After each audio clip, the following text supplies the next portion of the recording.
Mirëmbrëma.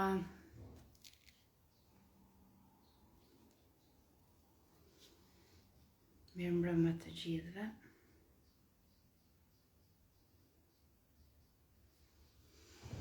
Lori, mirëmbrëma. Okej, sot na bashkohet edhe Lori.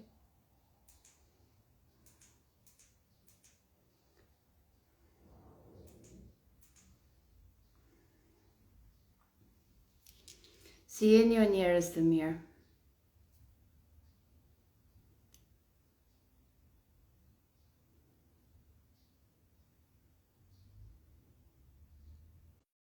Përshëndetje, si je?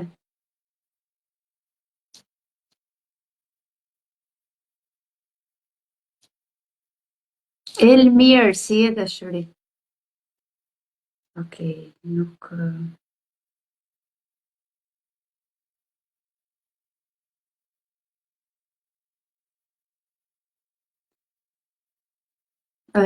dy herë pranova Lor, shpresoj tani të na boj.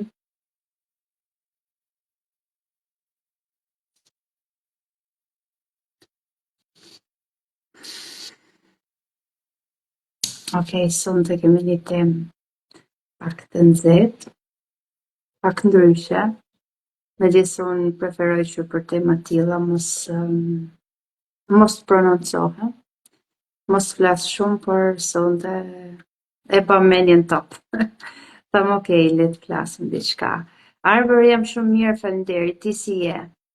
Mira, mirëmbrëma, shpirt i bukur. Më ka marrë malli me të dëgjue, me të pae. Okej, Lor, ta dërgova edhe një herë ftesën. Ta dërgova unë tani.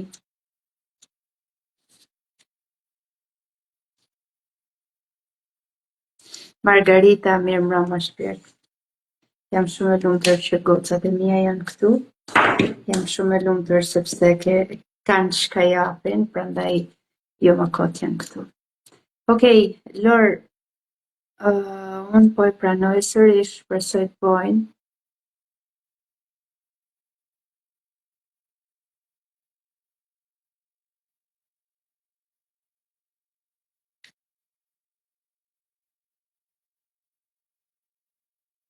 Okej, derisa të na bashkohet Lori,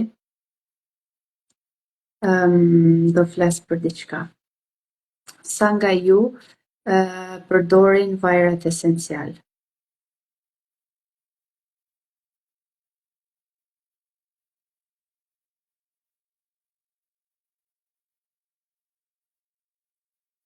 Lor, të dërgova unë tani. Lulieta, mirëmbrëma. Po thoja sa nga ju përdorin vajra esencial për fokusin, për memorien, për lumturinë, për frymarrjet e tjera e tjera.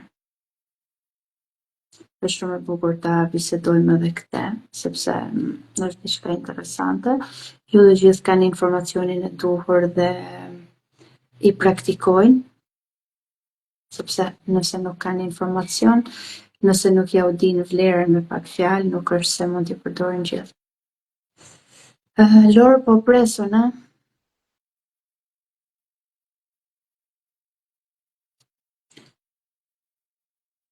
Unë veç vaj kikirikut. Nuk është i mirë vaj kikirikut. Për asnjë lloj gjaje, nuk këshillohet. Edhe i lule diellit gati po del jashtë përdorimit. Është më mirë vaj ullinit. Sabina, faleminderit, edhe ti je shumë e mirë. Atëherë, shpresoj të na bashkohet dhe Lori, pra siç e thash, nuk po hyj dot sot. Okej, kanceloj edhe një herë ftesën që dërgove dhe prit vetëm ftesën kur ta dërgoj unë. Sonte do flasim pak rreth atakut të panikut, rreth ankthit, stresit, edhe do jetë një temë, domethënë pyetje përgjigje, por do mundohem edhe ta shtjelloj pak. Iliriana, mirëmbrëma, mirë se erdhe.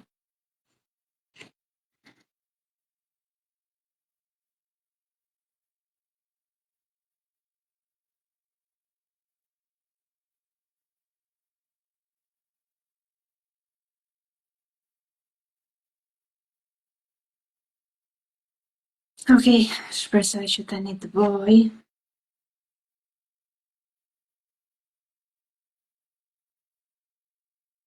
Okej, tani të dërgoha sërish Lor.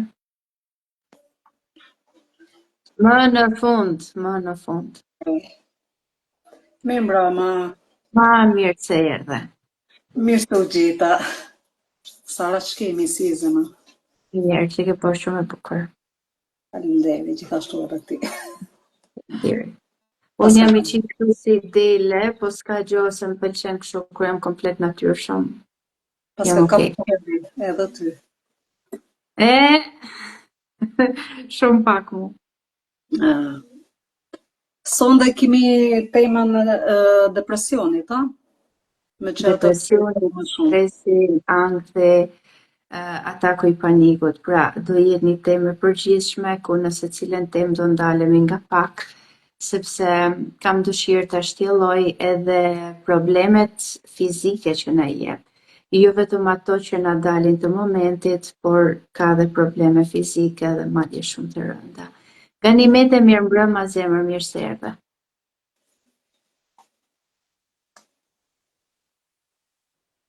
Sonë të kanë ardhur gjitha gocat e mia.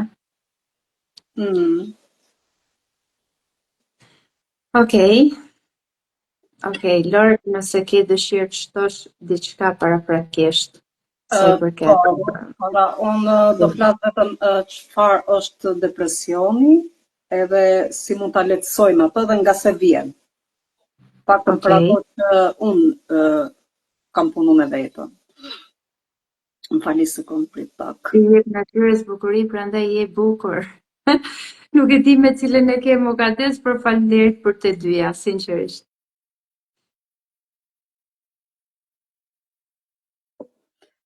Sara, se kur je me fëmijë të vegjël, të bëjnë e rëmuj andej. Oh, po shqyqysh i kemi bre, por të muj. Normal. Për mendimin tim, Sara, depresioni është kur je gjithmonë në të kaluarën edhe në të ardhmen. Do me thënë truri futet edhe mendon, do me thënë qofse trupi ka ndjek disa gjana jo të mira, të kalumen, trupi i ka, si me thënë, qilizat e trupit janë aty, do me thënë, ato trauma. Edhe shpesh herë, do me thënë, të japin sinjale. Edhe gjithmonë truri shkon tek e shkuara, edhe rrin frikë. Po ashtu kemi dhe të ardhmen. Do me thënë truri punon tani edhe për të ardhmen. Si do bëhet, si do kthehet, si do jetë kjo, si do jetë ajo, çështjet në gjithë aspektet e jetës. Edhe harrojmë, do me thënë që sot jemi këtu, edhe harrojmë që dita e sotme është tani. Është krejt çka kena. Po, është me thënë momenti, është sikur diçka të vogël me bë, sikur diçka të mirë ose me mendu diçka pozitive, mos me qanë gjithmonë ose në të shkumen ose në të ardhmen. Edhe çfarë të ndihmon më shumë është për shembull nëse mund ta quajmë depresion, se depresioni me sa di unë nuk është ndonjë smundje, për mendimin tim, është thjesht thirrje e shpirtit që nuk po din, do me thënë, atë strukturën nga të shkosh. Depresioni është një Lor. Pavarësisht se ne spiritualistat nuk e quajmë sëmundje, por shkenca e quajmë sëmundje. Dhe sëmundje shpirtërisht, pastaj shkenca e doktorata janë tjetër gjë, Sara. Në ato unë nuk merrem me doktoratat, unë sem doktoresh. Unë po flas çfarë unë di nga ana shpirtërore. Se normal tani me anë të mjekësisë nuk përputhen asgjë gjendja shpirtërore me mjekësinë, sepse çfarë shpirti rritet, çfarë shpirti akumulon, çfarë shpirti të tregon mjeku thjesht ka mësu, do me thënë me të shkruajt ato recetat ilaçet, të thotë ti jep me shkruaj të bësh këtë, të bësh atë, edhe ti nuk je në përputhje me veten tënde, me shpirtin tënd. Ne po flasim në mënyrë shpirtërore. Pastaj ato mjekësitë e këto nuk e di, unë nuk jam marrë ndonjëherë me ato dhe nuk kam asnjë lloj informacioni. Unë i kam kalu gjitha gjanat vetë, jam rrit vetë, edhe unë flas vetëm për pjesën time. Pastaj nëse ti ke ndonjë gjë me shku për mjekësinë e këto, mund t'i shtosh.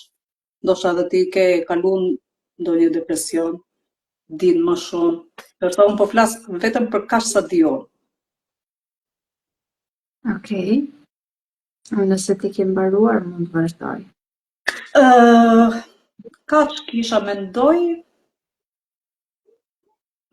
Vazhdo ti një, pastaj ndoshta gjatë rrugës mund të Okej. ndjenej. Tani, unë do shpjegoj në të dyja termat, në termin njerëzor dhe në termin shpirtëror. Nëse i bazohemi rutinës shpirtërore dhe çka shpirti don dhe dëshiron në botën spirituale, depresioni, siç e tha dhe Lori, është thirrja e shpirtit. Por thirrja për çfarë? Për ndryshim. Thirrja për vetëdashuri. Thirrja për të kriju kufi të shëndetshëm. Thirrja për të qenë në këtu dhe tani. Faktikisht, shpesh herë nuk kam dashur që të flas për temën e depresionit. Pavarësisht se mund t'i kem kompetencat më të forta se shumë të tjerë, sepse është diçka që e kam kaluar mbi kurriz dhe kam të drejtën time njerëzore, morale dhe logjike për të sqaruar dhe për të folur. Mos e ngatroni asnjëherë stresin me depresionin, atakun e panikut me depresionin. Që të flasësh për depresionin, e para duhet ta kesh kalu dhe duhet ta kesh shëru. Në momente që një person është në depresion, gjëja e parë që ai bën është që shmanget dhe largohet nga gjithçka dhe nga kushdo. Okej? Përderisa një person vazhdon të mbajë në dorën e tij një telefon dhe thot jam në depresion, është shenja e parë që tregon që personi nuk është në depresion. Ndoshta po kalon një ankth të momentit ose një stres të momentit. Që ti thuash vetes që unë jam në depresion, e para ti ke frikë edhe të pish ilaçet. Ke frikë edhe të përdorësh medikamente. Por mbi të gjitha ke frikë nga gjithçka që të rrethon. Ke frikë edhe të flesh, ke frikë edhe të zgjohesh, ke frikë edhe të dalësh. Pra, je gjithë ditën në alarm. Dhe përveç kësaj që truri jot është në alarm, ti fut dhe trupin. Një person që është me depresion, tani mund thot kam dhimbje të zemrës, mas 5 minutave thot më pushoj zemra, por kam dhimbje të stomakut, më pushoj stomaku, por thjesht nuk dua të flas. Okej, tani dua të flas, por kam dhimbje të shpinës. Pra është gjithë ditën në alert, është në panik dhe është në një luftë me veten e tij. Nëse du të flas për pjesën spirituale, është ajo thirrja e bukur e shpirtit. Për shembull, tek unë si individ ka ndikuar në këtë lloj gjëje dhe ka qenë faza më e bukur e jetës time. Pavarësisht se në momentet që unë kam qenë në depresion, realisht nuk e kam dashur këtë pjesë. Nuk e kam dashur dhe isha gjithmonë në luftë dhe kisha disa simptoma siç i përmenda më parë dhe gjithmonë thoja pse mu? Edhe nëse një person më thoshte nuk je mirë, unë fillosha jo, jam shumë mirë, sepse nuk e mendoja veten të sëmur ose nuk e mendoja veten që kisha një problem fizik ose shpirtëror. Por kisha simptoma të ndryshme, qoftë dridhje të trupit, gjendje alarmit, frikra të ndryshme, ankthe të ndryshme dhe atake panikut njëra pas tjetrës. Okej. Vendosa që të bëja, e kam thënë në disa live, vendosa që të bëja një rutinë timen, që të vazhdoja vizita në doktor të ndryshëm, në gjëra të ndryshme, derisa arrita tek ajo pika sa nuk po besoja më. Dhe thash, okay, unë do bëj ndryshim. Kjo është pika kur depresioni kapet në pikat e tij të fillimit. Por nëse depresioni vazhdon me një kohë të gjatë, dhe një periudhë të vazhdueshme. Themi për shembull për 2 vjet, për 3 vjet, shkenca e quan probleme psikike, probleme mendore, etj. etj. Këtu fillon të jap edhe probleme të tjera në lidhje me shëndetin tonë fizik. Një ndër to është kanceri. Një ndër to këto smundje të tjera që na jep në shëndetin tonë janë smundjet e zemrës. Smundjet mendore. Nëse një person vazhdon ta mbaj depresionin për një kohë të gjatë, gjithashtu dhe diabeti i tipit 2 aktivizohet në mënyrë të pakontrollueshme. Sepse çka ndodh? Trupi jon duke qenë në një alarm të vazhdueshëm, fillon që qelizat e gjalla, qelizat e forta, t'i zbusë dhe të rrisë gjithmonë hormonet e stresit, frikrat e ndryshme, alertin e përditshëm, panikun e përditshëm etj. etj. Pra, kjo ka qenë arsyeja dhe dëshira ime që mos ndalem në këtë temë sepse kam informacione pafund. Kam rrugtimin tim. Pra, nëse keni vënë re, një person për shembull që ne takojmë në rrugë, por ai vazhdon të flasë me veten e tij, të komunikojë me veten e tij dhe ne dikur e kena qu me probleme mendore, ai person mund të jetë në një stres të vazhdueshëm, në një depresion të vazhdueshëm. Pse? Ka arrit në një pikë ai person dhe shumë të tjerë që nuk i beson më as doktorëve, as njerëzve të familjes, as askund sepse nuk ka gjetë mbështetje. Ku e ka gjetë vetëm tek vetja e tij dhe çfarë bën? I flet vetës, i kthen përgjigje vetës. Okej? Nëse ky depresion kapet në fillimet e tija, është shumë më i lehtë dhe të nxjerrë në sipërfaqe dhe të bën shumë fish më të fortë, më të besueshëm dhe më të sigurt në atë çka ti je. Nëse ne vazhdojmë ta marrim shtruar, ta lëm avash avash dhe okej s'ka gjë, s'ka gjë, ose të vazhdojmë në rrugët e shkencës duke marrë medikamente të cilat thjesht pauzojnë trurin sepse nuk kanë një benefit të mirë, ne në mënyrë graduale fillojmë ta flem për momentin, por her pas here ai do filloj të shfaqet sërish. Për sikur një film që për momentin ti e ndalon, por pas 2 ditësh ti ke dëshirë ta shikosh dhe vazhdon ku e le. E njëjta gjë është edhe me depresionin nëse ne e pauzojmë medikamente të ndryshme. Prandaj duhet të jeni shumë të kujdesshëm përpara se ta identifikoni veten me depresion. Sepse kam dëgjuar shumë njerëz që thjesht ndoshta ka një ngarkesë të momentit ose një stres të momentit, ose është në rrugë kryq, siç i themi në Shqip, dhe nuk po gjen një rrugë dalje dhe thot unë jam në depresion, po si mund t'jesh në depresion? Kur ti je duke fol me mu, kur ti mban një telefon, që ti t'jesh në depresion e para ti do të shtukesh nga gjithçka. Ti do t'ikësh por nuk e din se ku. Ti do të shkëputesh por nuk e din nga çfarë. Pra je gjithmonë në gjendje lufte. Nuk je këtu. Nuk je në të ardhmen. As në të shkumen. Ti je thjesht fizikisht, por në trurin tat dhe në trupin tat është një luftë e pakontrollueshme. Janë gjëra të momentit. Çfarë ndodh? Që ne të kalojmë në një depresion të thellë, e para që duhet kemi parasysh është ankthi, është stresi, janë ataket e panikut, janë shumë gjëra të cilat na vinë zinxhir derisa ne kalojmë në këtë pikë. Nuk është vetëm një ndikim, janë traumat. Është mos përshtatja ndoshta me gjërat që ti po bën. Është mos dëshira për të vazhduar diçka, ti dëshiron të ndryshosh por nuk e din se çka. Është pamundësia për të realizuar qëllimet dhe ëndrat e tua. Pra, mos mendoni që është vetëm një gjë. Janë shumë gjëra që ndikojnë tek ne derisa ne arrijmë në këtë pikë. Tani, sipas spiritualitetit, ky është ajo pjesa ku neve vetë Zoti na hedh poshtë që ne të takojmë errësirën dhe të dalim në dritë.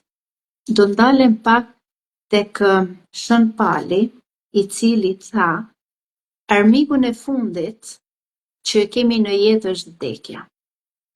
Dhe ai që arrin ta luftoj vdekjen, ose ta mposhtë vdekjen, ka dalë përtej trupit fizik. Pra ka regjeneruar gjithçka. Çka dua të them?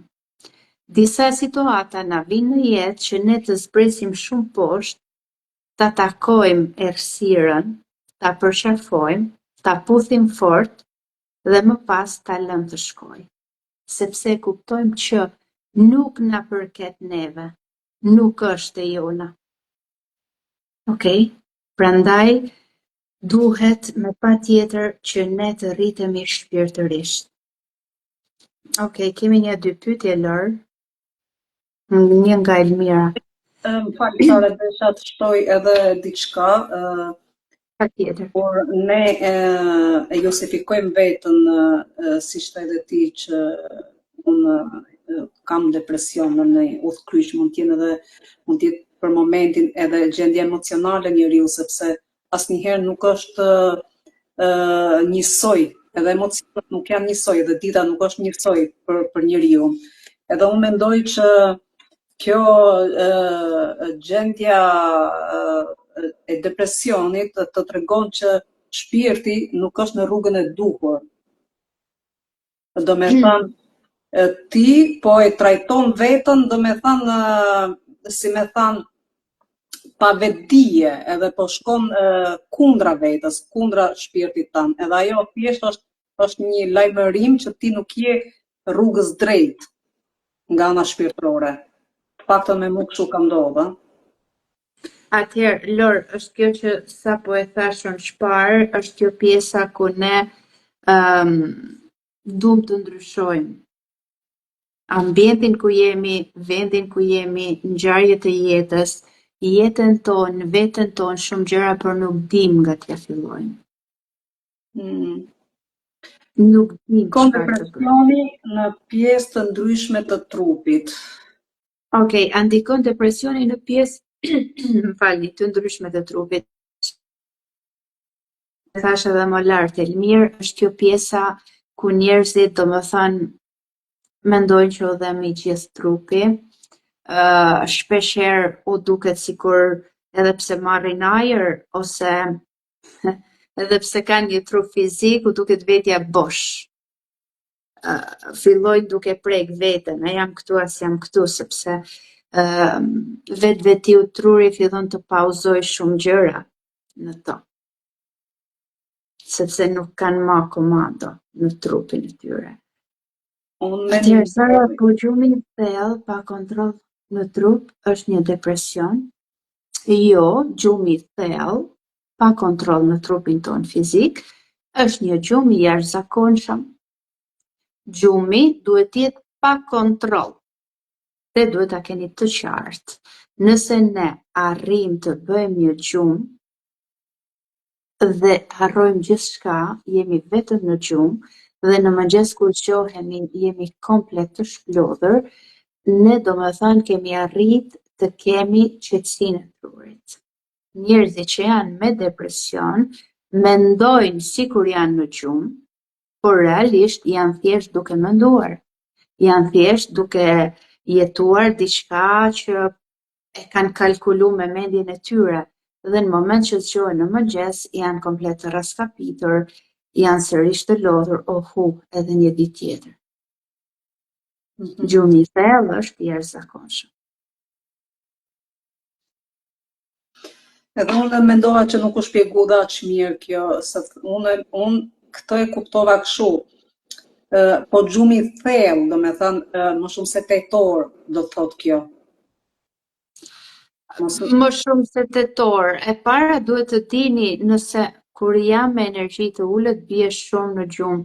Atëherë duhet të dish diçka. Vetë ju, trupi jon, ka një sensor. Dhe çfarë kërkon? Kërkon shplodhje dhe kërkon rigjenerim. Ne rigjenerojmë veten, qelizat tona dhe energjinë tonë nëpërmes gjumit. Dhe çfarë ndodh me ty? Ndoshta ti je e lodhur fizikisht, ndoshta jo fizikisht por shpirtërisht, dhe sensorët e tu fillojnë të bien sepse duan thjesht të rigjenerohen. Lajmëron trupi, të thot tani ulu, pusho. Absolut. Nuk ka të bëjë fare me depresionin, nuk ka të bëjë fare me diçka fizike. Kjo na ndodh pothuajse gjithkujt, kur jemi me energji t'ulët. Edhe mu më ndodh shpesh, domethënë kur jam me energji t'ulët, domethënë trupi më thotë që ulu ose medito ose pusho 20 minuta ose fle pak një orë. Është më se normale se mbi gjitha jemi njerëz. Po kjo është mirë Dikur e kam pasur edhe unë, por tani për shembull jo, tani du të ec. Vetëm du të ec. Po s'kam kontroll në trup, me kuptimin që... Okej, nuk ka kontroll sepse ndoshta e zë gjumi direkt. Aha. Perfekt. Trupi ton të rikarikohet absolutisht mukades. Trupi ton që ta rigjeneroj veten. Kontrollin në trup duhet ta dish që ne kemi vetëm kur kemi mendjen zgjuar. Okej? Po para du të shtetë diçka, sepse nëse për shembull gjumi është, siç e shpjegon kjo, pa kontroll, mund t'jenë edhe mungesat e vitaminave, që shpesh herë domethënë mungesa, për shembull anemia, mungesa e hekurit e këto, edhe ato të vend domethënë pa kontroll. Këto t'japin kputje tërë, sepse që ti mos t'kesh kontroll. E ke vënë re për shembull që thonë për disa njerëz, shiko si e zën gjumi si me qenë fëmijë. Se tak mbështetet ai, kësh në kokër gjumit direkt. Po pra po, kjo thot pa kontroll, edhe mund të ketë edhe në mungesë vitamine, mungesë gjaku, mungesë vitaminës D, është shumë e rëndësishme. Unë i kam kalu këto gjëra dhe po e kuptoj tamam këtë Gjoelin. Po pra, ajo mund t'japi tani mungesa e anemisë, pra anemia në vetvete, domethënë të jep këputje, të jep lodhje të dyfisht, të jep përgjumje, por jo gjumë, të jep përgjumje, pra je gjithë ditën sikur je si përgjumshëm, sikur po të vje përgjumë për ti nuk flet dot.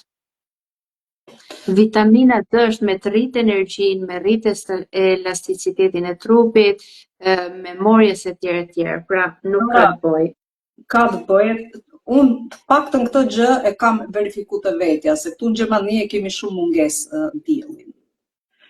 Unë kam pas vitaminën D shumë poshtë, edhe isha gjatë gjithë kohës si në gjumë, edhe doja vetëm të flija gjumë, isha gjatë gjithë kohës e këputur. Ka shumë të bëjë, vitamina D është një ndër vitaminat që luan rol shumë të madh në trup.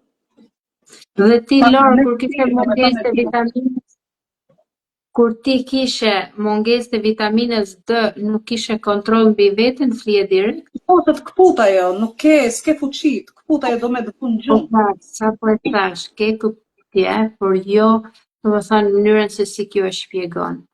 Po, edhe gjumë të vino ti Sara. Je domethënë nëse ke gjumë, por jo direkt. E ke vënë re, ke shumë njerëz që thonë, shiko se si flesi me qenë fëmijë.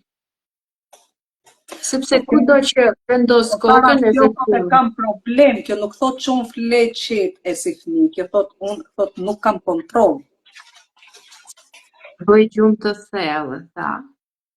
Bëj gjumë të thellë dhe nuk kam kontroll mbi trupin.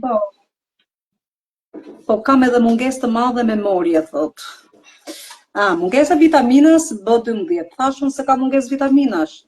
Se unë me këto gjana jem marrë ashtë shumë sa... Tani, mungesa e memorjes. Okej, mund të lidhet edhe me vitaminat. Mungesa e memorjes të vjen edhe si pauzë trupit. Ose siç njihet plaki i trurit. Pse na ndodh kjo? Shpesh herë, nëse ne jemi duke punu me veten tonë dhe jemi në këtë gjendje, kjo quhet gjendja ku ne preferojmë që të fshijmë të kaluarën, ku ne preferojmë që të kthehemi në këtu dhe tani. Dhe ti kur fillon që të jesh në këtu dhe tani komplet të shkuarën, nuk të intereson më. Nëse ti je duke kalu një gjendje lodhjeje, një gjendje stresit, do më thanë komplet përqendrimin tat e ke tek e kaluara ose ardhmja. Je duke I dhënë vetës mbi ngarkesë. Dhe prandaj të ndodh edhe kjo pjesa e memorjes. Shikoj veten në çfarë pikë ndodhesh tani.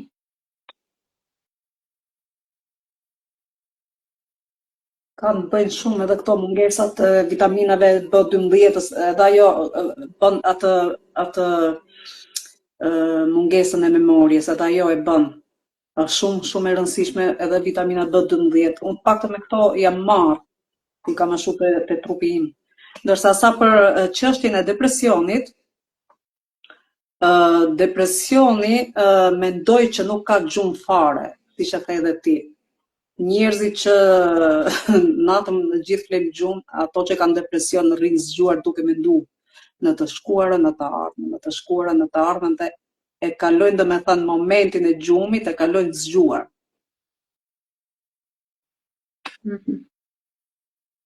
Okej, faleminderit shumë, thot kohët e fundit jam sfidu shumë. Okej, Pra. Në të kaluarën, ja. Atëherë, Gjoeli po na tregon që nuk është vetëm mungesa e vitaminave, është ajo mos përballja me atë ku është. Okej? Me sa duket, Gjoeli është e fortë sepse përderisa kjo është e vëmendshme, thotë kohët e fundit jam përballë me shumë gjëra, po thotë që kjo po e vëzhgon veten. Dhe normalisht që I ndodh kjo pjesa, sepse kur në sfida dhe gjana, pra ne vetë trurion nga mbi ngarkesa fillon të bojat pau, ndalje. Po prap duhet të pranojmë veten, edhe nëse kemi momente jo të mira, jeta ndryshon, jeta është, ne jemi energji, ne çfarë jemi sot nuk jemi nesër, çfarë jemi nesër nuk jemi pas nesër, kështu që jeta është gjithmonë si kam pas thënë 10 vjetrit, jeta është portokall. Domethënë asnjë gjë në këtë botë nuk rri, domethënë gjatë aty ose e përhershme, vetëm nëse ti e mban atë aty, si të mirën si të keqen. Domethënë jeta do të rrjedhë lirshëm, jo me majt shumë ankth, shumë stres, shumë gjana mi akumulu, sepse nuk I bën mirë as trupit, as trurit, as shpirtit. Se ne kemi ardhur këtu me u rrit shpirtërisht.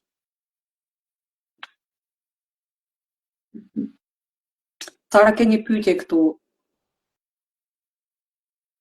Okej. Po si të dalim prej depresionit, çfarë duhet të bëjmë? Si? E para është që ti t'jesh e vetëdijshme që je në depresion. E para. E dyta, të fillosh të meditosh, të dalësh në natyrë, të lidhesh me veten tënde, të respektosh veten, të jesh në nivel shpirtëror shumë të lartë, jo vetëm të shikosh që okej, që do më jap doktori, që do më thot psikologu etj. Sigurisht të shkosh në psikolog, të merresh me terapi të ndryshme, me meditime të ndryshme, punosh me bioenergji të ndryshme dhe gjithmonë të shikosh çka ty të bën të lumtur dhe çka është për ty.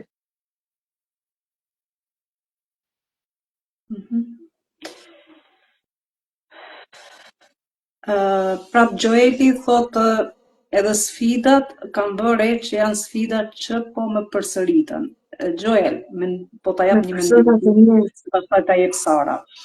Unë mendoj që sfida që po përsëritën, mendoj që ti i mban aty. Ti i mban fort lidh pas vetës tënde. I merr shumë serioze.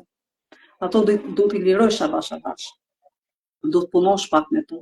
Nuk është fundi botës, do me thënë t'i mbash aty. Lëri gjërat. Çdo gjë vjen në kohën e duhur, momentin e duhur. Po kur i ndrydh veten, harron që ndrydh veten, nuk ndrydh asgjë tjetër përveç se vetës. Atëherë, Mundo të rish me persona pozitiv, mundo që të kesh komunikim me një person që sa do pak ti beson që ti ke nevojë edhe për tu shfryr, si me thanë, mja thanë dikujt gjanat e tua në besim që lirohesh pak, edhe kjo të ban mirë. Don kam pas raste që shumë njerëz i kam nimu, kanë qenë atak panik, kanë qenë me depresion, kanë qenë me shumë probleme, me një fjalë goje, do me thënë, e kanë marrë mirëqan, edhe kanë kalu. Do me thënë, një fjalë goje pozitive të ndihmon. Prandaj shiko edhe zgjidh një njeri që ty dhe do në shpirti, që ti i beson, edhe mundohu që të hapësh me atë person sa do pak. Mos i mbaj gjitha në kurri, sepse kur përsëritën njëra pas tjetrës dhe të njëjta, do thotë që ti po i mban veç për vete, nuk po i liron, mendimi im. atëherë goca po thotë që janë njerëz të zemrës. Nganjëherë me njerëzit që i kemi në familje, me njerëzit që i kemi për zemër, me shoqërinë që zgjedhim, nuk janë sfidë. Janë thjesht mësime. Okej? Kështu që Joel, duhet që ta kuptosh nëse është vërtet një sfidë apo është një zgjedhje e jotja. Pse du ta them këtë? Kur ne sfidohemi nga njerëzit e afërt që ka të bëjë me familjen, pra, ose ata na shikojnë ne si të vegjël, si të parritur, kur bëhet fjala për vëllezërit, për motrat, për prindrit, janë tek ajo pjesa që akoma u dukemi shumë të vegjël, akoma u dukemi të papjekur dhe normalisht që na sfidojnë qoftë edhe me një fjalë goje.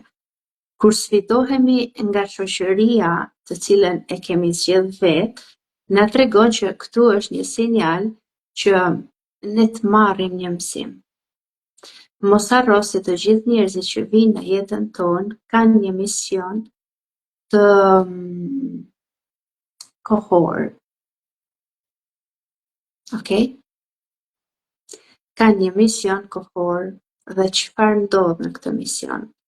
Kur një person e kryen ciklin e tij dhe ta jep mësimin e vërtet, ai person do iki, nuk të duhet më. Dhe sa më shumë që ne rritemi në energji, shumë persona do i humbasim gjatë rrugës, jo sepse duam ne, por sepse energjia jonë nuk i lejon më. Qofshin edhe familjar, qofshin edhe në shoqërinë tonë, qofshin edhe njerëz që na ndjekin, edhe njerëz që na duan. Në këtë rast, unë e lexova se me ke kishe sfidën ti, por në këtë rast, ky person është më e madhe apo më e vogël se ty. Nëse është më e madhe, gjithmonë ecën me bindjen kur u bën ti. Dhe ti me krenari do t'i thush po u bana, ja ku jam. Nëse është më i vogël, tregon që ti duhet kalisësh durimin me atë person. Pra ai person po të hap syt ty. Nëse ka gjithmonë qoftë edhe një fjalë të vogël që dikush na e thot dhe neve na lëndon ose na ngacmon sadopak, është gjithmonë pjesa që ka diçka brenda nesh që duhet ta sistemojmë. Është më e madhe 6 vit, pra çka du të them me këtë? Nëse ti vazhdon t'i japesh mend apo mendime, sa do të bukura që t'jenë, ajo të shikon akoma si diçka të vogël. Kur u bën ti, kush je ti, pse je ti? Pra janë disa gjëra që neve sidomos vëllezërit dhe motra që kemi më të rritur, në mënyrë të pavetdijshme dhe të pakuptueshme se çka bojnë dhe se si reagojnë në jetën tonë, është pjesa ku na lëndojnë. Por këto lëndime mos i merr ti përbazë, nëse ti po punon me veten dhe po rrit energjinë, mos i merr as si sfida, merri thjesht si mësime. Okej, përdor termin fyes. Kush është fyese? Okej? Kjo do jetë një pyetje për të gjithë. Çka është fyese? Okej, ne kemi disa fjalë të rëndomta që i përdorim si fjalë fyese. Okej?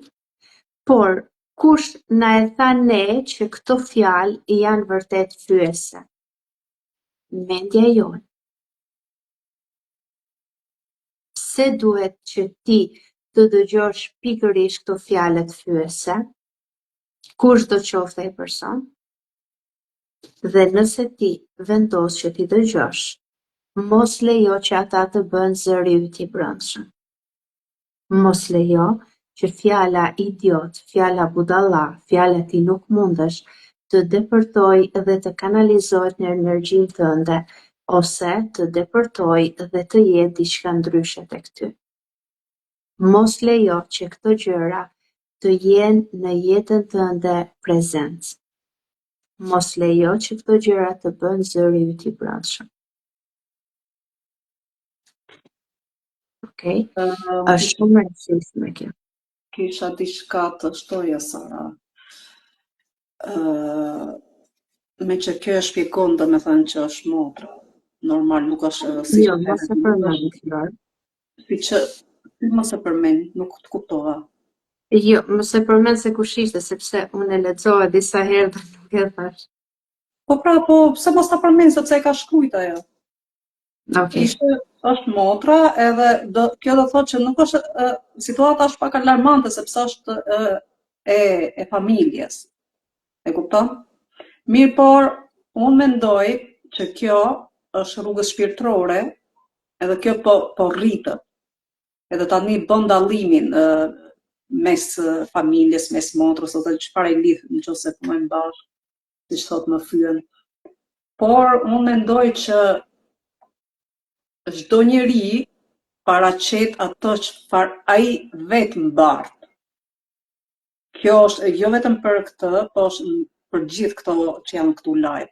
Një njeri në qoftë se thyen, një njeri në qoftë se thot gjëra të pavetdijshme, do me thanë, unë mendoj që ai person e ka me veten, nuk e ka fare me atë tjetrin.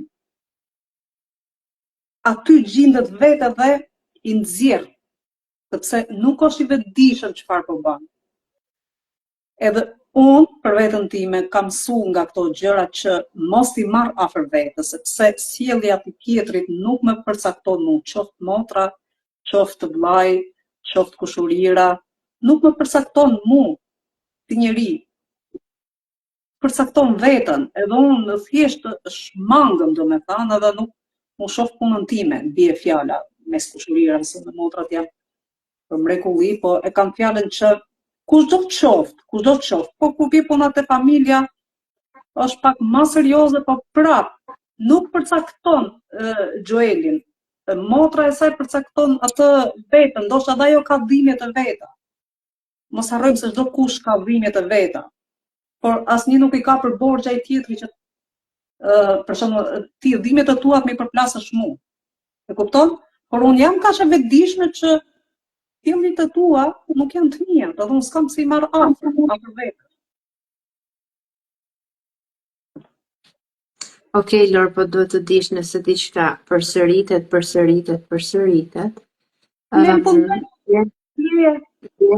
dhe regjistrohet. Këtë po ja thoja. Mos lejo që ato gjëra të bënë zëri yt i brendshëm.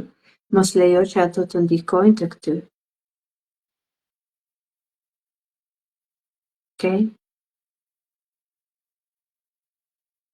Shikon, unë e kam provuar, po të thoja faleminderit ato të kishte ndroj energjinë.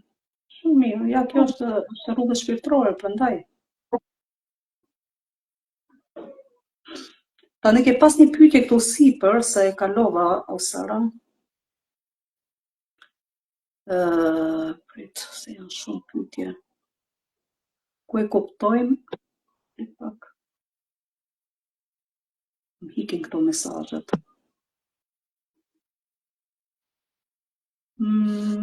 Kemi kohë akoma? Po.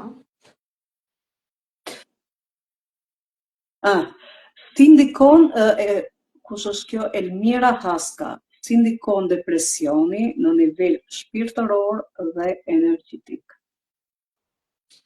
Atëherë,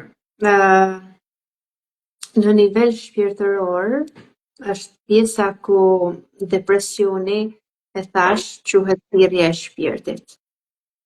Në nivelin shpirtëror, është ajo pjesa ku shpirti vërtet, si themi ne, ka mindfulness dhe nuk duron më dhe dëshiron që ta zotroj edhe trupin, ta zotroj edhe mendjen, të dalë më nalt dhe t'i tregoj botës që ky trup fizik është i përdorshëm për një afat kohor dhe unë si shpirt dua që të rrezatoj me te. Në nivel energjetik, depresioni është pjesa ku janë mbledhur shumë gjëra negative në jetën tonë dhe në një moment gjithçka është errësuar. Nëse hymë dhe punojmë me bioenergji të ndryshme me një person i cili është në depresion, komplet aura e tij është e errët. Komplet energjia e tij aurike, energjia e tij shpirtërore, e pavetdijshme dhe çdo gjë është gri ose e errët. Okej? Dhe gjithmonë pastrohet në mënyrë energjetike. Pra, e thash, nëse është në nivel shpirtëror, është fiks ajo pjesa ku shpirti do me dalë sipërfaqe. Do me thënë që nuk mundet me kenë menja para meje, por as trupi, sepse u jap pushtet unë. Dhe unë mundem me shkëlqy dhe unë mundem me kenë më i miri. Okay? Pra, këto janë ato që mund t'i shpjegoj me Elmirës. Okay. Nëse ka pyetje të tjera, sigurisht që do përgjigjemi, nëse nuk ka. Po, u bëna dhe një pyetje e çfarë? Do e kthej sërish. Vajrat esencial, sa i përdorni? Lor, përdor vajra esencial ti? Me thënë drejtën, jo. Përdor më shumë atë vaj në ullirit me kafe. Bëj do me thënë si themi ne scrub për fytyrën, për trupin, është shumë e mirë për celulitin. Edhe për fytyrën, do me thënë t'jep një, përveç se t'jep një ngjyrë brown, brune si thon, ngjyrë kafe, edhe të shkëlqen edhe ta ma shumë të butë. Unë vetëm ato përdor, vaj në ullirit, po pjet bio, edhe atë llumin e kafës ekspres ose kafe, kafe turke. Unë vetëm ato përdor me thënë drejtën. Jo, e kisha për pjesën e vajrave esencial, pra vajrave me aroma të ndryshme. Me aroma, kam pas përdor, ti e di,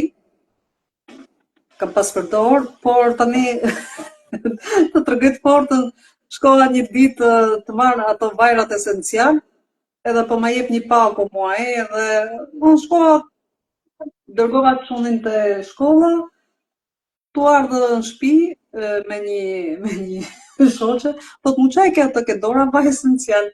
Unë i thash atij që vaj esencial për aromë. Shko fundën kishte dhënë cigare elektronike. Tha po ajo është cigare elektronike, thash unë, çfarë? E hapa unë cigara elektronike, ja çova, e thash më jep vaj esencial. Bravo. Janë shumë të mirë ato aromat, ka lloj-llojesh. Vajrat esencial janë fantastik. Janë shumë të mirë. Na ndihmojnë shumë, sidomos për njerëzit që praktikojnë bioenergjinë. Duhet i përdorim dhe jo më kot e hapa këtë sepse unë kam një në dorë dhe ky është gjithmonë për fokusin. Duhet t'i merrni edhe kur i merrni ta dini se për çka i keni marrë. Unë përdor qerin aromatik për relaksim. Janë shumë të mirë. Qerin t'i përdor gjithmonë. Këto shkopit kështu sigurisht që gjithmonë. Jo më kot e hapa si tem, jo se më intereson t'jap informacion për vajrat, sepse unë nuk i provoj, por sepse vajrat esencial gjithmonë ulin, domethënë, hormonet e stresit. Gjithashtu edhe qirinjet aromatik. Pse? Gjithmonë truri jon kur dëgjon një shije, një aromë, diçka tjetër, domethënë kthehet në këtu dhe tani. Sepse hapen qisat. Në që ne hapim qisat, truri jon tregon që është shumë mirë. Prandaj do e këshilloja dhe do thoja që her pas here se t'i përdorim nuk është keq. Okej, nëse ka ndonjë pyetje, okej, nëse nuk ka, unë e Lori mund ta mbyllim. Lori, si mendon ta hedhim në YouTube këtë video, po jo? Si dush, o Sara, mund ta hedhësh. Okej. Kemi bërë gjitha, nuk i ke hedhë. Hidhej. Mos janë këtu. Megjithëse i ke edhe këtu, ti po hidhi. Se jo.